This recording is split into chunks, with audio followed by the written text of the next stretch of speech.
Welcome to the latest Motley Fool scoreboard. I'm on in Chalk Blue, and we've got longtime fools, Jason Hall and Lou Whiteman, giving a 1 to 10 rating to a company that was founded in 1774, well before we remember it from the 90s, the 1990s. It's Birkenstock, ticker symbol BIRK.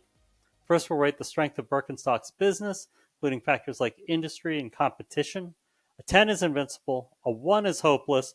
Both of you have 6s, Lou. Yeah, so as you know, they've been around a long, long time, making sandals that look really uncomfortable, but are in reality pretty useful and pretty versatile, right?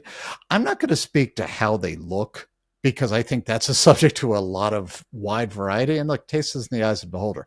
What I do know is glass half full. I see a well-established brand with real recognition in the marketplace and a true international reach, which is good for diversification. A lot of things I like. Glass half empty, I see a niche product and wonder how it sustains as a growth now that it's a public company.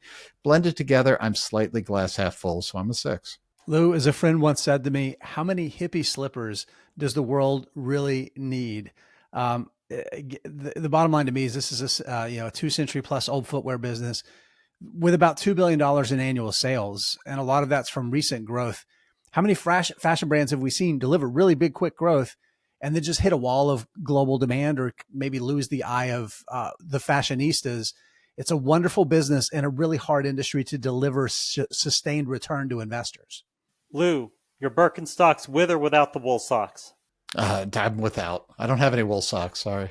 I have lots of wool socks. I have no Birkenstocks. For management, a 10 is Warren Buffett, a 1 is Homer Simpson. Jason's at a 7. Lou, you're at a 9. Yeah, because this is a jockey play. Oliver Ricard has transformed this business. When he got there in the late, I think around 2010, their sales were like $250 million. As Jason said, it's $2 billion today. Introduced new models, modernized how they're sold, distribution channels, and more importantly, cleaning up some of the mess caused by a multi-century old family-run business with generations of infighting, just kind of hurting those cats. Great. The CEO's also got a great backstory. He was a rough and tumble journalist. He ran a media company.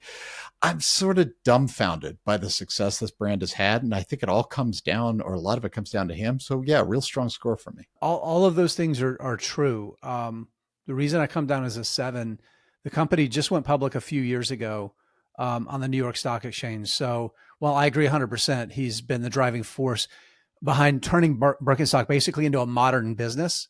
Leading it in the public and delivering returns for shareholders of a public company over a sustained period of time. That's something we just don't have a body of evidence to support. So that's the reason that I lowered my score versus what Lou did. For financials, a 10 is a fortress, a 1 is yikes. Both of you have 6s, Lou. Yeah, so this recent quarter is a bit of a disappointment, especially on the revenue side. But look, they're forecasting 15 to 17% growth, 30% EBITDA margin or so for the year. That's not bad, especially in this environment. Balance sheet isn't great. I think it's manageable, but there's a lot more debt than cash.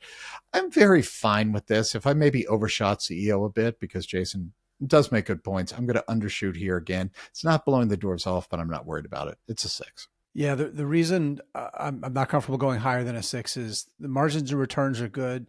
The growth has been extraordinary and is starting to slow. How many times have we seen this with fashion brands where you have great growth until you don't?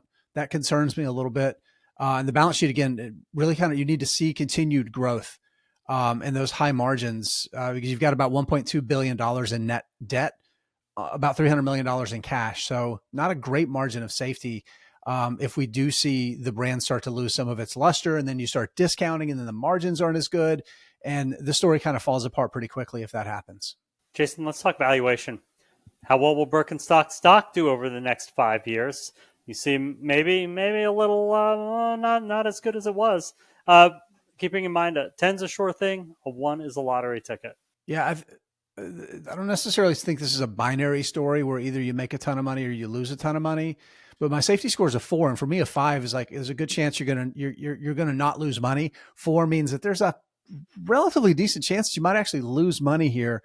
All of the things that I've laid out about the fickle nature of being in fashion. This isn't a new exciting brand. It's pretty targeted in its products. Its ability to expand into new markets is limited. factor in the balance sheet that's a little bit worrying to me if growth doesn't grow. And I'm not super excited about the potential here. 5-year returns, I think probably 5 to 10% a year, maybe on the much, much low end of that. And like I said, even that probability of losing money. Lou? Yeah, so against my better judgment, I'm at 10 to 15% here. And that basically, I'm not going to bet against momentum.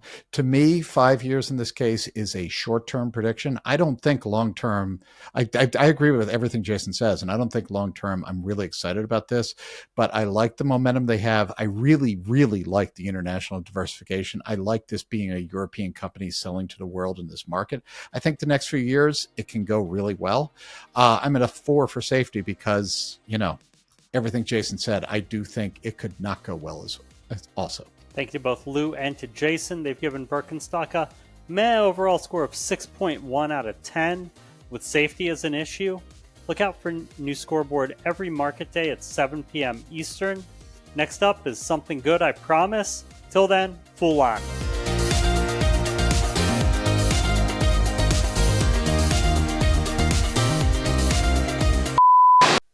Which kind of cyclical-ish shoe company are you going with? Birkenstock or Crocs? My son owns a lot of Crocs. There you go. Nice. Is it too late to change my opinion?